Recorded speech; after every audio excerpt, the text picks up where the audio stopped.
Okay, so it has been a minute, but we are so back and I've genuinely missed this so much. And I also couldn't think of a better person to come back with. Today, our guest is one of my beautiful friends. She's 22 and she is the Melbourne lifestyle and wellness creator. Maya Neagle, welcome to Let's Be Frank. Thank you so much for having me. I'm so excited to be here. I am so happy for you to be my first guest back in a while because I feel like it's a really nice environment for both of us to sit down. We kind of know each other. We've been in a lot of the same spaces recently, I feel like. Yeah. So it's really nice to have you on and get to chat about you because I've kind of said to you, I think you're a really interesting person and I think you're really an aspirational person to look up to. You're very grounded and organized is like the best word I can say to describe you. But I feel like I could say a whole monologue to introduce you, but I feel like they don't want to hear it from me, they want to hear it from you. So tell us a little bit about yourself. You're too kind.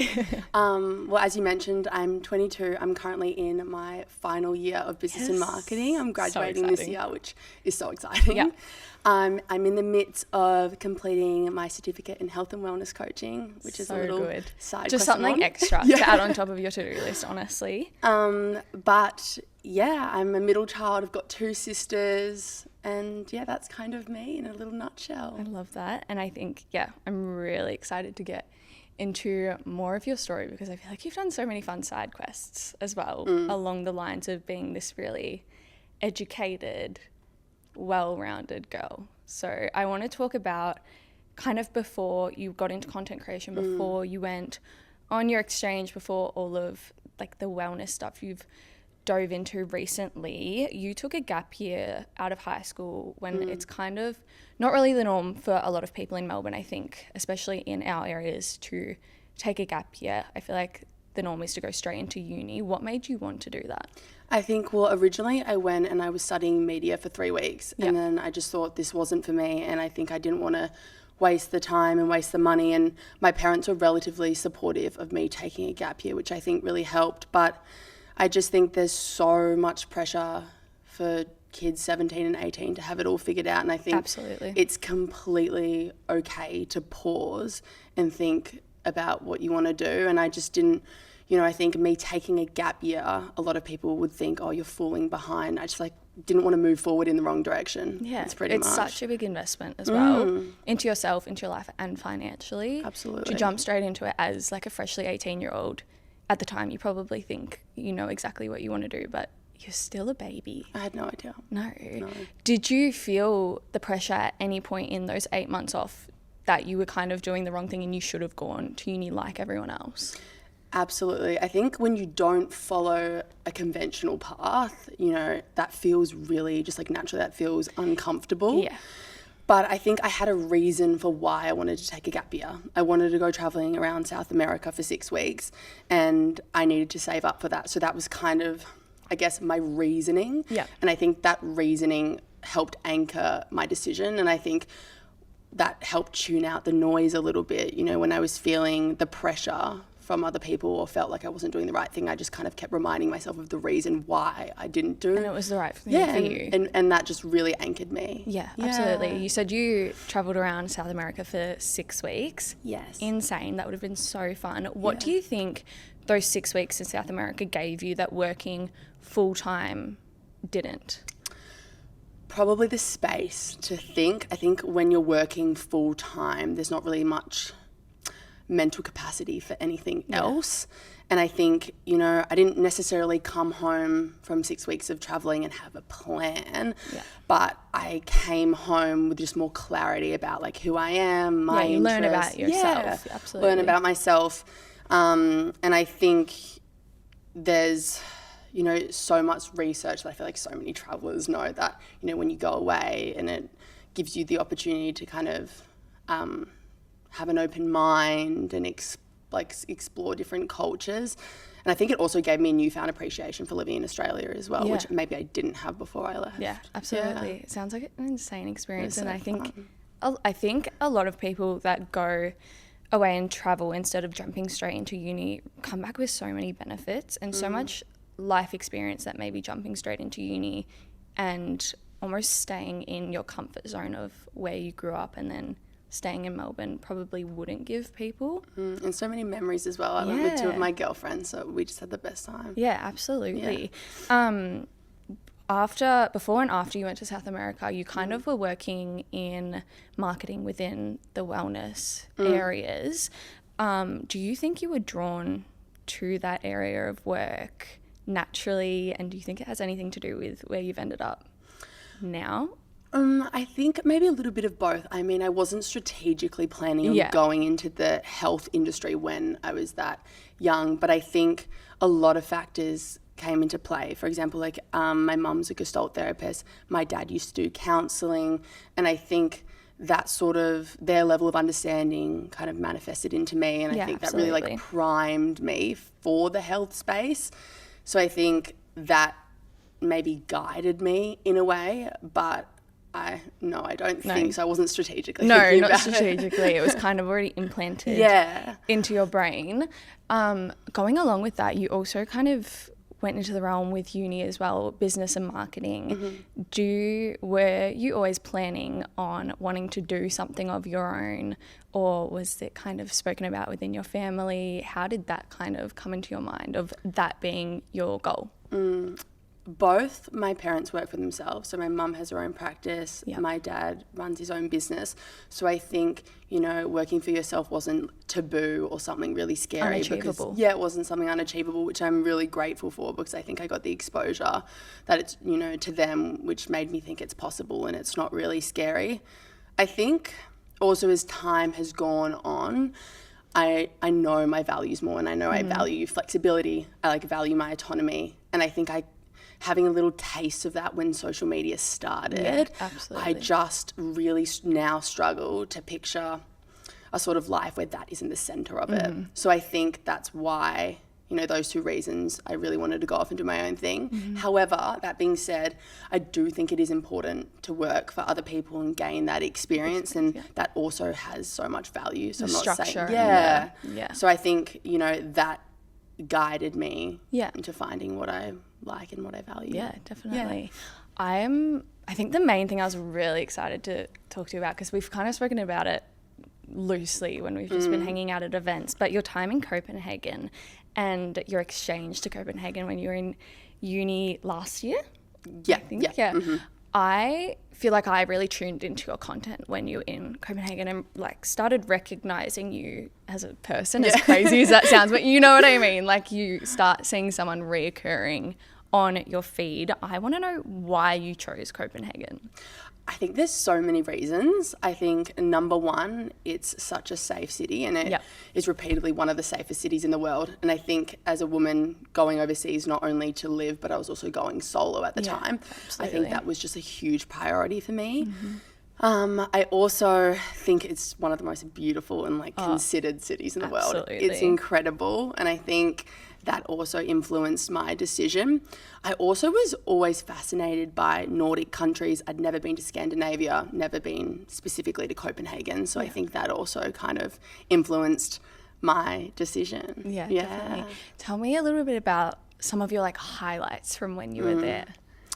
I think the main thing was I was living in student accommodation with about 500 other students, and I think, that in itself was probably one of my highlights, living with my friends, which I'd never done before because I live at home still. So that was an incredible experience.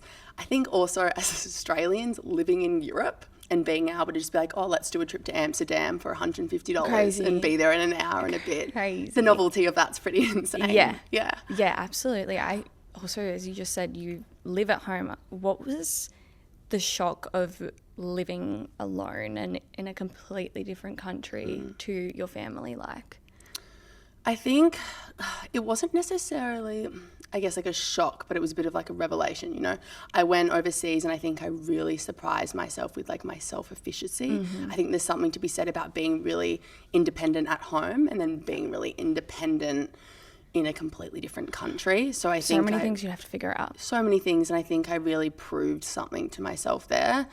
I also think what shocked me maybe was how intentional, Copenhagen is and the lifestyle difference between Melbourne and Copenhagen. I think Melbourne's super, you know, busy and ambitious, fast. And I think Copenhagen's much slower, even like unapologetically so. They're just, you know, there's this concept, it was like hygge, I think I'm pronouncing it wrong. Yeah. But it's about like, you know, them integrating like warmth and like genuine connection into every single aspect of their life. And I think I don't know, I think I was really inspired by that. Yeah. What do you think you learned about yourself, you learned about living there and learned about life that you don't think you could have just here at home?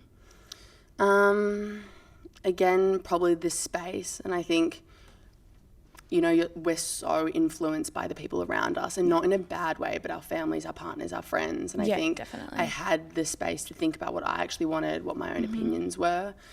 And that's such a hard thing to do. Such a hard thing to do. And I don't think you have to move halfway across the world to experience that. I mean, like, you can create, you know, little pockets of solitude in your own life and figure it out that way. But I think that's what I learned. And again, touching on self-efficiency, realizing how independent I can be. But I think also really can like take into account how intentional they live. And that's something that I feel like I've really taken into my everyday life. You and your partner, Lockie, had to do 6 months long distance. Now, I'm a long distance girl, but it's like a 45-minute flight. So it's a very, very different. What was that like, and how did you guys navigate those 6 months apart? I think honestly a lot better than people would have expected, but I think there's so much context behind that because unfortunately Lockie lost his mum in January 2023. That's horrible. I'm so sorry. No, it's all right. But I think navigating that together in comparison was a lot more difficult, and I think, you know, figuring out how to show up for him in like one of the hardest moments in his life was really difficult. Navigate that. Yeah, and I think, you know, just where to be present or give advice, but also, you know, not pour from an empty cup. That was really difficult. So I think, you know, in comparison, when Copenhagen rolled round, it was just really small in comparison. But I think, with long distance, and as I feel like, you know, it takes like a little bit more than just loving each other a lot. Yeah. You know, you need a really good communication foundation. You need to be self-secure. And I think when we went into Copenhagen, we just had all of that. So it made it a lot easier. Good. And I think it's different. Like, even when me and my partner are together, you don't have to put in as much effort when you're in the same room to hang out and have conversation and all of those things. I feel like when you're apart sitting on a FaceTime, you can't really sit in silence. You need to put in the effort. Even if you've had like a very hard day, you need to put in the effort to have interesting and interested conversations as well. Also being on different time zones, that just adds a different layer to it. 8-hour difference. But also I think at that time we'd been together for 3.5 years. So it's just, I think we knew each other very, very well. But touched on a lot about how Copenhagen is very intentional with their lifestyle and the way they go about it. I think it's known that it's a lot slower and wellness and health focused over there compared to Melbourne, where it's career, being busy is like the ideal. What was the biggest shock you think, or the biggest culture shock going into that, coming from a place like Melbourne? I think, you know, as you just touched on, you know, them being so much slower and being so much more considered, and Melbourne being ambitious and quick, I think going into that culture made me realise that I don't necessarily want to fully transplant my life into that version. I wanted to find a balance, you know. I wanted to still keep that Melbourne pace and that ambition, but just maybe keep that Copenhagen intentionality in like my day-to-day life. And I think when I came back, I started asking myself questions like, you know, if I was to take even a smidge of that intentionality from Copenhagen back here, you know, what would change in my life? And I think that's really made a huge difference to how I live my life now. Did you find it hard adjusting from Copenhagen life for 6 months and coming back into Melbourne at all? I think yes, but I think I was adjusting to, I guess, living by myself, being away from my family for so long, being so self-efficient, and then coming back home, you know, around all my friends again and in my comfort zone. I think that itself was an adjustment. Yeah, not absolutely. just, you know, I guess like Copenhagen to Melbourne. So there were so many factors that came into play. So it took a while. Yeah. But I feel like I definitely feel more content now being back. Yeah. But I was a bit sad being back for a while. Yeah, well, that I completely understand, because you were there in summer, weren't you? Yeah, it was dreamy. Yeah, that would have been unreal. And I think now you would have definitely adjusted back into the Melbourne life, but you probably have a really beautiful balance between the two that no one else that hasn't experienced that would have. Yeah. Which I think is really nice. Very special. Like I said, when I kind of introed the Copenhagen topic, I really got into your content when you were over there. You kind of went, I feel like, really hardcore on the content when you were over there, like vlogging the experience. Why did you feel, or did you feel more comfortable to go all in while you were over there compared to here? I think number one was the time. I had more time. I think because I did quit my job before I went over there, and I was doing digital marketing. So I think I just had more space for it. Yep. I also think because before I went on exchange, I always wished I had someone to watch who did a similar experience, like another exchange student or, you know, someone living overseas solo. And I kind of wanted to create the content that I guess I wish I had before I went overseas. So as much it was as like I was still being a content creator, I felt more like I had a purpose. So that's why I felt ready to kind of deep dive into it, because I was like, this is really not only fun for me to rewatch over, but it's also useful. your memories. Yeah, my as memories. well. It's just one big video diary. Yeah, absolutely. I think I remember you specifically doing like your moving in to your little room. It was so much fun to watch. And I think like I am not anytime soon going over to Copenhagen for an exchange, but I felt like I was living through you, and it felt really nice to watch someone experience that. And I feel like I see you post little flashbacks about the summer and stuff, and I'm like, wow, that looks so nice and unreal. And I think also so many people probably wouldn't consider doing something like that. I feel like, I don't know, this could just be me personally, but a lot of people are kind of scared to step out of the comfort zone that is Melbourne. So I feel like that would be really inspiring for other people to see. Yeah, I think also a lot of people aren't actually aware of exchange as well. I think unless I did it because my older sister, she went to Edinburgh and she had an incredible time, and I thought, I want to do it. And a lot of people, you know, kind of miss the boat, and, you know, because it takes quite a while to sign up to it. So I think it was just great for me to put it out there, so hopefully more people are aware that that's actually an option. Yeah, definitely. I want to get into the whole wellness realm of you, because I feel like that's very current new. That's kind of what you're diving into more, and something you speak about a lot on your socials as well. You grew up, you said, with parents kind of both in the wellness space or likes of surrounding spaces, and like dinner conversations about mental and physical health, I feel like would have been very open for you compared to most people our age who are probably only learning about those conversations, and I don't know, like mental health conversations are becoming more open online. How do you think that changed your perspective growing up on having those type of conversations and knowing about your physical and mental health? Yeah, you literally took the words right out of my mouth. But I think it gave me, I would say, like a level of understanding. And as you said, a lot of people are just having those conversations now, which I think is incredible. Yeah. But I think I've been exposed to them for a really long time. Which I think, you know, increases my openness. And I think I also, you know, they taught me that, you know, health and wellness, although there's so many dimensions of it, it's not abstract. If you don't take care of it, there are consequences. If you don't address it, stuff happens. And I think that's really informed how I go about, you know, taking care of myself and all the dimensions of my well-being. And I guess also I can recognize the importance of, you know, not just your physical and your mental health, but, you know, your financial, your environmental, your social, like there's so many other elements to it. And I think I've got that level of understanding, which I think is really important and has really helped me and is guiding what I'm doing now. Yeah, definitely. Have you had like your own low points in your mental or physical health that you've kind of had to navigate, and knowing what you know now, studying your certificate and that outlook on that, how have you gone about navigating those moments? I think alongside in 2023 with Lockie's mum's passing, I had something else happen to me, which I think really like impacted like my physical and my mental health. And I think I realized though, as time gradually went on,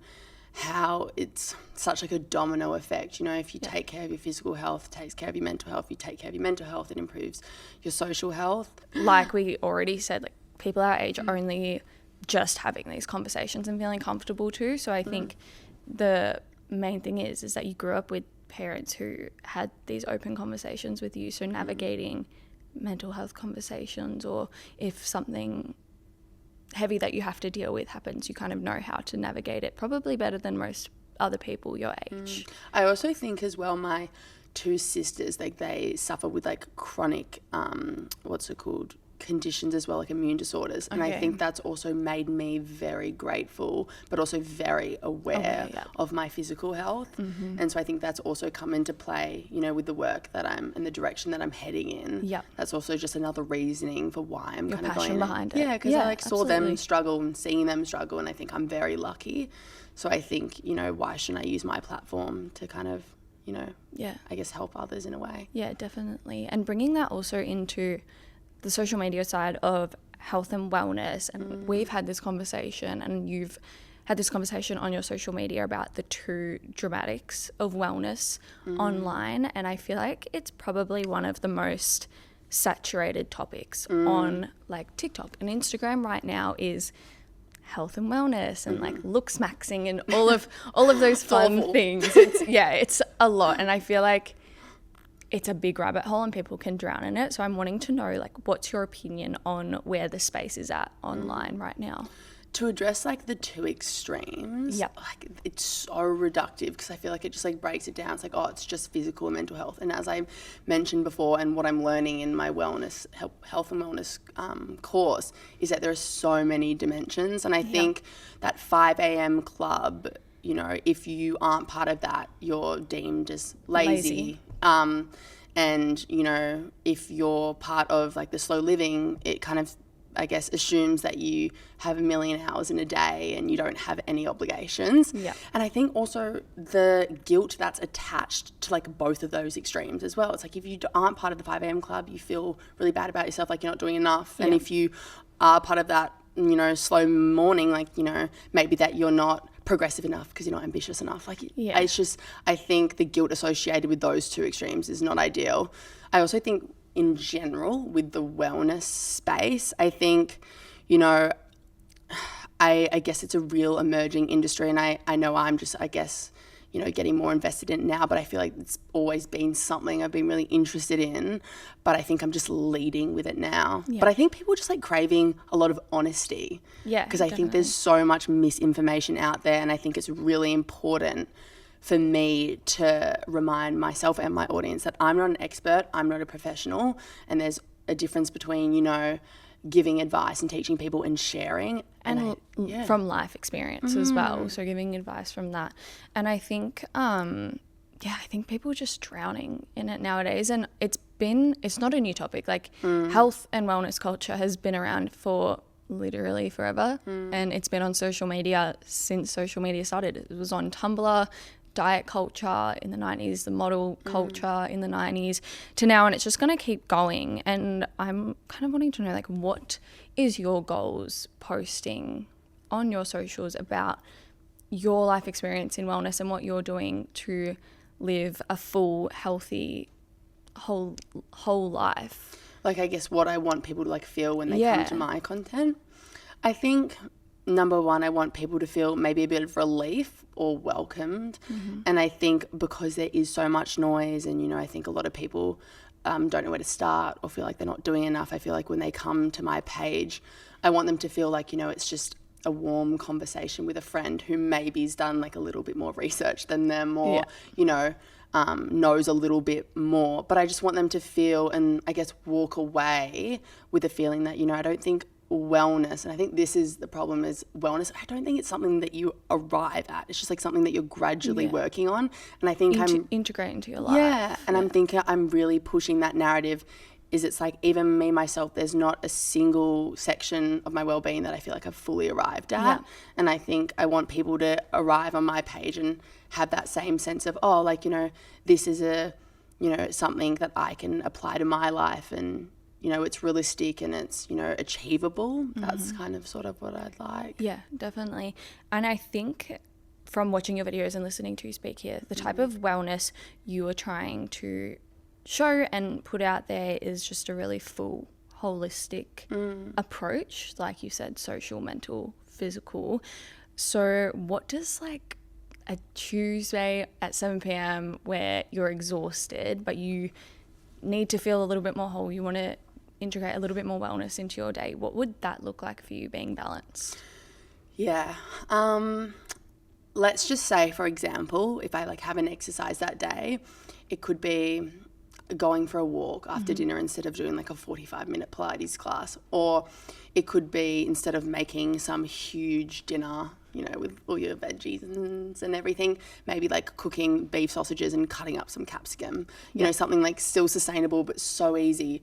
Or it could be, instead of, I don't know, doom scrolling, texting a friend, or instead of, you know, doing all my emails because I'm tired, just, you know, text a friend instead. Or instead of doing my long-winded night routine that I like doing, you know, just going to bed. Yeah. You know, I think doing a small version of, you know, the right thing is like what I would recommend. Still a win. Yeah, absolutely. And I think there's something to be said, like, you know, if you're doing a smaller version of that, that still has such a great impact. And that's what I just do when I'm feeling too exhausted. I try and do it, just but in a smaller capacity. And that removes the pressure as well, and the guilt that would probably follow if you've got that pressure on yourself to achieve that every single day. Because I think one of the biggest things in this conversation is the sustainability of these trends of like the basic like diet culture or working out or the 5 a.m.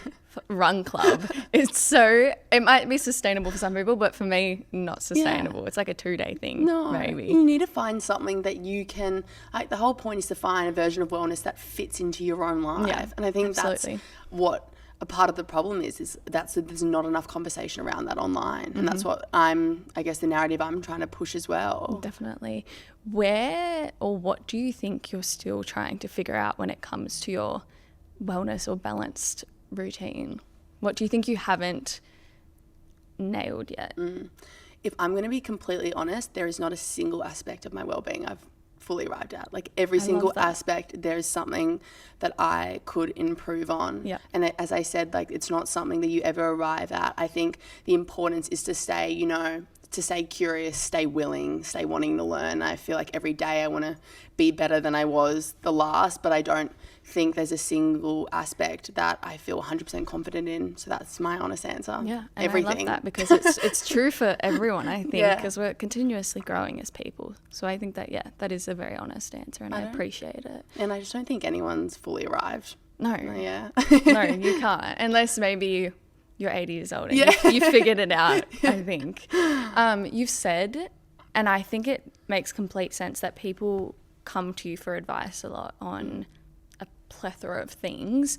How do you hold that responsibility and honestly like that honor of people coming to you for advice, whether it be in your comment section or in real life? I remember one specific video of yours that really stood out to me, and you were talking about how people come to you and you say that they say that you make them feel really good, or you are really present, or there was something along those lines, and it really stood out to me because I was like, that is very true, but that is the best compliment someone could give you, I feel like. So how do you kind of hold that responsibility of these, I'm going to say, young girls watching your videos and looking up to you, because there's not a lot of creators that I feel like speak so honestly and realistically about health and wellness and just growing up? Yeah. I think to manage that sort of responsibility, I think the important thing is just to be continuously honest. You know, I'm continuously saying on my account that I'm not an expert. You know, I'm still learning. I'm learning alongside you, and, you know, maybe I'm doing a little bit more research and maybe I'll know a little bit more, but I think just being transparent about that is how I manage that responsibility, because I've never hopped online and claimed to be a million miles ahead. You know, I'm alongside everyone and I'm just like sharing, as I said before, just sharing my journey. And I think as a creator with younger girls following me, I think it's really important that I'm very open about that. Yeah. Yeah. Not setting false reality, I think is really important, definitely.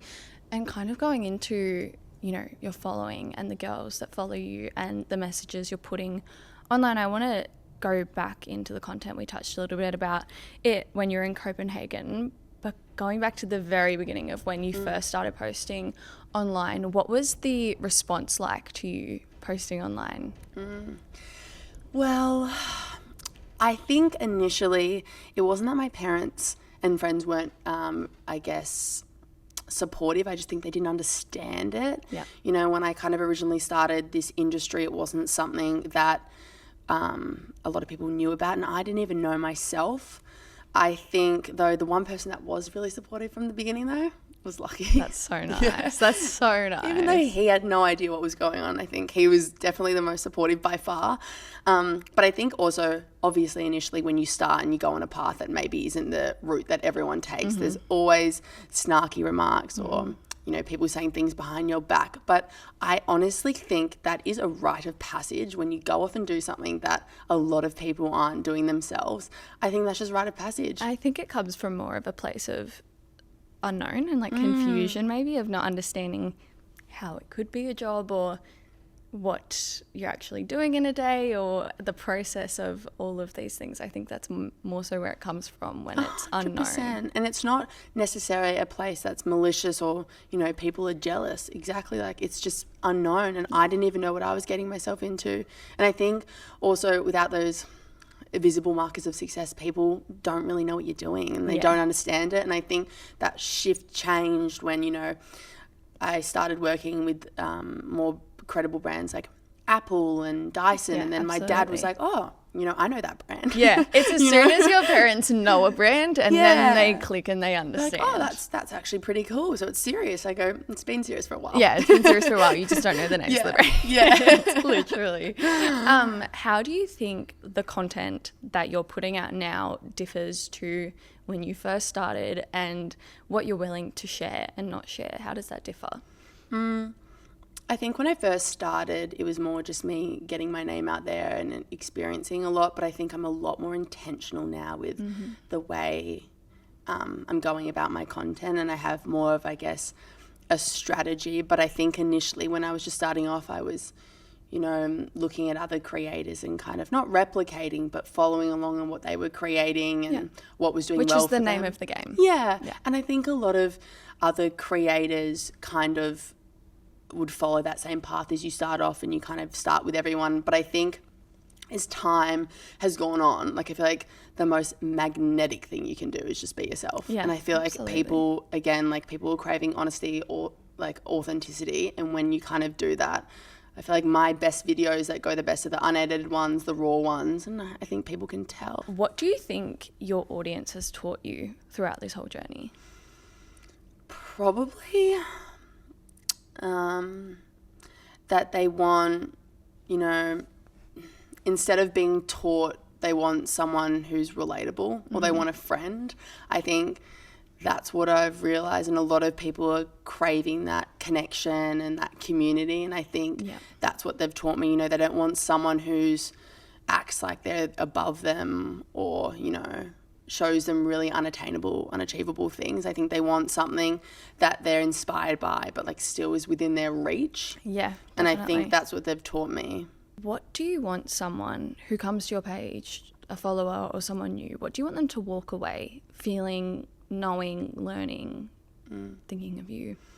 I want them to feel welcomed, and I want them to feel, you know, when they come to my page, if they're feeling a little bit lost or they're wanting a little bit of direction, I want them to walk away and feel, oh, like I could do that, like that's achievable. I don't want them to feel pressured, but I want them to feel motivated. Inspired. And I guess comes down to that, you know, transformative sort of element. You know, I want them to walk away, even if they have a small change in perspective or a positive attitude or a shift just in how they think. I think then I've won. That's important to me. And I feel like that's what I want them to walk away with. Yeah, absolutely. Yeah. And kind of tying in to your content creation and where you're moving to, you're moving into something really exciting, which you haven't spoken about much, so we're not going to spoil it. Yeah. But we've had conversations about it, and I'm very excited for you, and I'm very excited to see it come to life. So like I said, without spoiling it, Yeah. can you tell us kind of where you're heading and what you're working towards? I feel like it's very much kind of what I just touched on before, I guess, creating a space where overwhelmed women can come in and walk away feeling a little bit better, a little bit lighter. Clearer mind. Yeah, clearer mind. And I feel like, you know, motivated in a sense where they just doesn't add to their stress and feeling overwhelmed. And I think, you know, just that transformative element is the space I want to create. Yeah, it's hard to say. It's hard to say hard to without speak about it spoiling. without spoiling, but I think it's that's the feeling that I want to evoke. Yeah. Do you feel like it's been born and built off a gap you've experienced personally, or people around you, or a gap you've seen other people speaking about? I honestly probably think a little bit of both. I think I went out there looking for specifically what I'm building and I couldn't find it. You know, I want something warm, I want something genuine, I want something informed but just not clinical, and I want something that's, you know, not just like passive and has a bit of momentum. Yeah. And I think I really struggled to find that. And I'm not saying that what I'm building, there isn't other people out there doing such a similar thing, but I think for specifically what I was looking for, I can't find it. Yeah. And, you know, it's kind of, there's something to be said about, you know, I am the consumer of it. And so I think, you know, I know exactly what I'm after. And I think that's really powerful as well, because I am the consumer. So it's helping me. You know what you're looking for, so you can bring it to life. 100%. Yeah, definitely. What has been the scariest part of building this and bringing it to life so far? Probably that it will not succeed and that I'll put it out there and no one will be interested, or I mean that it will just, in other terms, it will flop. Well, yeah. I think you can go into it with the mentality of you started your content creation somewhere and that you started with 0 followers. Yeah. And to now, it took time and it took growth and it took effort, and anything that you put time and effort into will end up succeeding and finding the right people that will want and need it. And I think, I'm confident there will be people that want and need it. Oh, thank you, Amy. Yeah, I think, you know, I've been thinking about this for a really long time, and I've been waiting for this, you know, feeling where I feel credentialed enough or I feel ready enough. And then the reality is I just don't think I'll ever have that feeling of readiness. Ready. No. So I'm taking that leap because I feel like that feeling will come after I make the first step. So that's kind of what I'm doing, which is very, very exciting. Absolutely. Really I think the best piece of advice I ever got, and I can't remember if I listened to it on another podcast or it was told to me by someone I had on my podcast, was, or if someone was telling me to snap out of like the nerves in real life, I don't know. But someone told me to literally just do it messy. Like, you will never be ready. It was Andy Kovshin on my second episode of Let's Be Frank. Love it. She was saying that when she was writing her book, when she was starting her program, you will never be ready and you will never feel 100% organized, completed, or have everything on your to-do list ticked off. So you have to do it messy. And I think right now I've kind of reached the point where the feeling of not doing it is almost scarier than doing it, because I don't want to be, you know, a lot older and regret the decision of not even trying to take that leap. So I think that's when I knew I was ready to do it, because all of a sudden that was scarier. Yeah, absolutely. And if something doesn't work, you pivot. Absolutely. So we're going to play a game. Oh, fun. And I didn't tell you about this game because it's more spur of the moment, short games. answer. This is what we called keeping it frank. So literally just first thing that comes to your mind. It can be a little sentence, doesn't have to be one word. And we're doing the health and wellness top trends of 2025 and 2026. Thank God it wasn't pop culture. I would know nothing. Oh, no, girl. You will know this. Okay. First up, salmon sperm facials. Would you do it, and have you done it? No, I haven't done it. Have I seen it? Yes. Would I do it? Maybe in a few years, but definitely not now. I don't like needles. No. Too close to the eyes. No. It's so close to the eyes. So close to the eyes. I only recently learned about this, but beef tallow as moisturizer. Never heard of that, but you know what I just started having?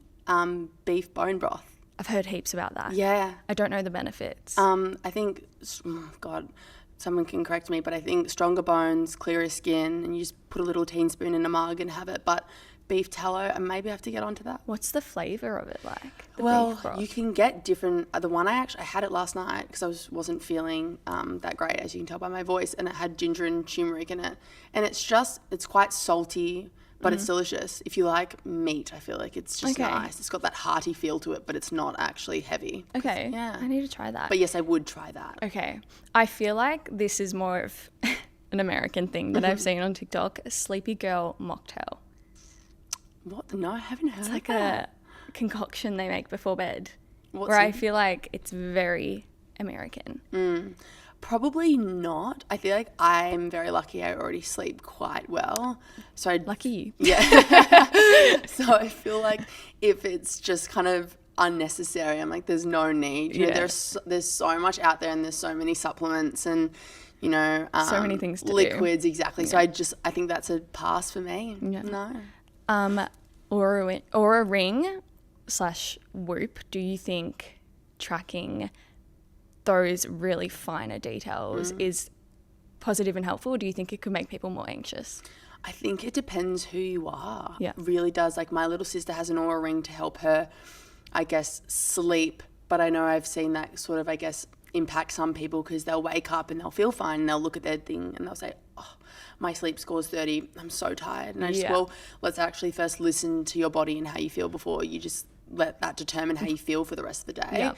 I mean, I probably wouldn't purchase an Oura ring because it's just not needed, but I have a Garmin. So similar sort of thing that I use when I exercise, but I think I'm lucky, as I said, I don't have any major health concerns, so I feel like it's not needed for me. Yeah, because definitely. I can monitor myself without a machine. But yeah, I think it's really dependent on who you are. Cold exposure, so like cold plunges. Do you think they're beneficial? You love them? It. I did them in Copenhagen. I used to go in the saunas and then swim in the harbours, and it was like -3 degrees on one day that we did it, and it was freezing. But I think I've also heard one of my girlfriends was talking to me about it, how like for women specifically and like our uterus and our ovaries, it's apparently not as good having that dramatic shock to the system. Right. Okay. I did not know that. Again, don't quote me on that, but I've like heard about that. So I think I really enjoy it. I think just because of how it makes me feel and the thrill of it. I don't know definitely wakes you up. 100%. Yeah. It's a shock to the system for sure. But I like it, but I'm not sure about all the other effects. Yeah, definitely. Red light therapy, LED masks, thoughts. I just got a TheraBody, not sponsored. We have one. Yeah.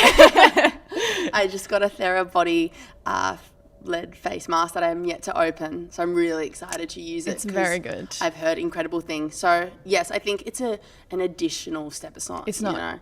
It's an investment as well, but I think if you're in the position to and you want to take care of your skin, absolutely. I think I'm like an avid skin picker, so if I have a pimple, I will pop it. It 100% helps with the healing process. It's got the different levels, the red and the blue light, Yeah, absolutely. Wow. It's so good. Okay, this one's funny. Look maxing as a concept as a whole on TikTok. I don't know, I think it just like sums up the direction that we're heading. Yeah. You know, I think it's so unnecessarily, but I mean, unnecessary, but I feel like I don't engage in that. Yeah. So that doesn't come up constantly on my For You page, and I've seen it and I've just scrolled and be like, that's ridiculous, and then keep going. So, I mean, I don't really know enough about it, but I personally just think Do you it's think silly. it could bring like a level of insecurity to probably younger generations more so, who are more susceptible to believing that it's a thing that's a priority? It's just another added thing on, I think, with social media. I think I can speak on behalf of a lot of people. It's like that element of comparison, and then you'll, you know, open up your phone and you'll see something and that will just like, you know, make you feel like you're not doing enough, ruin your day. And I think that's just another thing on top of what everyone's kind of already, you know, experiencing that just isn't helping. So I think that is It's a trend. Useless. It's a trend. Yeah, and it's a trend. useless. And hopefully it blows over. Yeah, definitely. Have you ever done mouth taping or face taping? No, I haven't. But it's one of my friends on exchange. He had what's it called, black tape he used to put on his mouth. And so claustrophobic to me. Yeah, it was really funny. Me and my other girlfriend, we always used to laugh at him when he put it on. But I think again, it helps encourage your nose breathing, and that has many benefits for you. But again, like, it's just an additional thing. Yeah. I don't want to do it. Like, I don't want to add an extra step to my night routine already. Another one that's really, really trending right now is carrot juice. And I did not know the benefits other than it makes you look more tanned. Does it? Before. See, I thought that was kind of like... Well, it makes you like orange if you eat a lot of them. I think... Yeah, carrot juice is fine. I think also you can just have other green juices with, you know, I think the main benefits is you're getting all your benefits from your vegetables. But I also think everyone needs to be honest, their skin isn't clear just from carrot juice. Like, my skin's not just clear because I eat vegetables. It's clear because I went on Accutane. I take care of my skin, my routine, what I eat. It's not just from carrots. Yeah. So I'm like pro carrot juice, but there's let's no also negative. be real. Yeah, definitely. This one's definitely one of the more positive ones on this list. Strength training for women is going more mainstream. What are your thoughts? I think it's incredible. And I've only just kind of, you know, learned more about that in the last year or so, about the importance of strength training for women, especially for our bones. So I try to do 1 to 2 strength training a session. I prefer Pilates. I don't like the gym. But I'm also so aware of the importance of strength training. Absolutely. So I'm such a pro. Such a pro. You're a professional weightlifter. Not a professional weightlifter, no. But I'm a pro for strength training for women. Yeah, absolutely. And then my last one on the list is 75 hard. What are your thoughts? One of my girlfriends just started it, and I'm so excited for her. Again, though, I think it's all dependent on the person. I think if you've already kind of got your routines and, you know, your diet in check, it may not be necessary for you to have these restrictions because you're managing it fine just day to day. But I think if you're really trying to lock in, or just say you have certain goals, like you want to lose weight or you want to, you know, become better routine. Fitter. Yeah, better routine, then maybe that's good for you. I mean, I might do it in the future. Right now, I don't feel the need to, but I think it's pretty incredible people who do it. Oh, I couldn't do it. The dedication. It's insane. I think it's another trend that went heavy on TikTok, but I do think there isn't much of a downside to it other than maybe the guilt that other people may feel if they don't do it or they don't complete it 100%. Also the sustainability of it, I think. I think also as well, if you're just doing it because you want to document it, then maybe that's not the right reason to do it. Yeah. I think if you're doing it because you actually have your certain goals, like I said, then I think there's nothing wrong with that. But if your goal is just to document it, then maybe you should recheck that. Absolutely. Well, I think we both have a lot to research in all of those topics, because when I was looking at this list, I was like, what even is that? Like, that little drink before bed, I'm going to research that. Yeah, you need to. It's such an American girl thing. They make and they put soda in it, and I'm like, that's not helping you sleep, babe. I promise it's not helping you sleep. I'm looking ahead to where you're heading and what you're working on, and just Maya as a whole. Where do you see yourself when you're 25 or when you're 30? What are you hoping to be doing? I just hope I'm still on the same path that I'm on right now. I feel really passionate about what I'm doing, and I feel really happy, and I feel stimulated, and I feel good. So again, I don't really have a 5-year plan, but I know how I want to feel, and I hope I'm still doing social media because I love it. I hope I built something for myself, which I'm in the midst of doing, and I just, you know, I hope I've still got like all my friends and my family around me that I love. I mean, I haven't really thought about that in depth, but I know sort of the vibe that I want. Absolutely. Yeah. Well, Maya, thank you so much for coming on and being my first guest back. I had a really fun time with you, and I feel so cozy here chatting with you. It was so nice, and I really appreciate you being really open and having these conversations with us, because I think we obviously know so much about you from TikTok and your social medias, but I think there's another level of depth that people will get to learn about you from this. So thank you so much. Thank you so much for having me on. My first podcast experience is incredible. Ticked off? Yeah, ticked off, and I kind of want to sleep here now. Yeah.